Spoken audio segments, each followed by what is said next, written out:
बहुत समय पहले एक घने जंगल के पास एक छोटा सा गांव था। उस गांव में एक गरीब किसान रामू अपनी पत्नी और छोटे बेटे के साथ रहता था। रामू मेहनती था, लेकिन किस्मत ने कभी उसका साथ नहीं दिया। सूखे और बुरे मौसम ने उसकी फसलें बर्बाद कर दी थीं। एक दिन जब रामू जंगल से लकड़ी इकट्ठा करने गया तो उसने एक सुनहरी चमक देखी।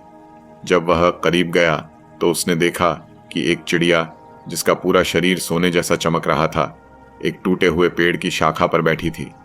चिड़िया बेहद सुंदर थी और उसकी आंखें मानो इंसानों की तरह बोल रही थीं। चिड़िया ने कहा, रामू, मैं कोई साधारण चिड़िया नहीं हूं, मैं एक जादुई चिड़िया हूं। अगर तुम मुझे पिंजरे में बंद करोगे तो मैं हर दिन तुम्हें एक सोने का अंडा दूंगी, लेकिन याद रखना, मुझे किसी भी कीमत पर लालच में आकर नुकसान मत पहुंचाना। रामू को अपनी किस्मत पर यकीन नहीं हुआ। उसने चिड़िया को सावधानी से उठाया और घर ले आया। उसने चिड़िया के लिए एक सुंदर पिंजरा बनाया और उसकी देखभाल करने लगा। अगले ही दिन चिड़िया ने सच में एक सोने का अंडा दिया। रामू की गरीबी खत्म होने लगी। जल्द ही रामू गांव के सबसे अमीर आदमी बन गया। लेकिन जैसे जैसे समय बीतता गया, उसका लालच बढ़ता गया।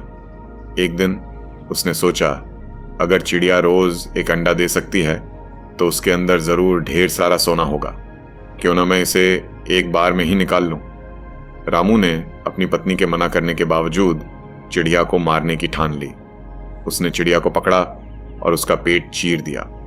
लेकिन जैसे ही उसने ऐसा किया, उसे कुछ नहीं मिला, न सोना न अंडा। चिड़िया मर गई और उसका जादू हमेशा के लिए खत्म हो गया। रामू ने पछतावे में अपना सिर पकड़ लिया।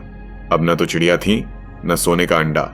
धीरे धीरे उसकी सारी संपत्ति खत्म हो गई और वह फिर से गरीब हो गया। यह कहानी हमें सिखाती है कि लालच से हमेशा नुकसान ही होता है। संतोष में ही सच्चा सुख है।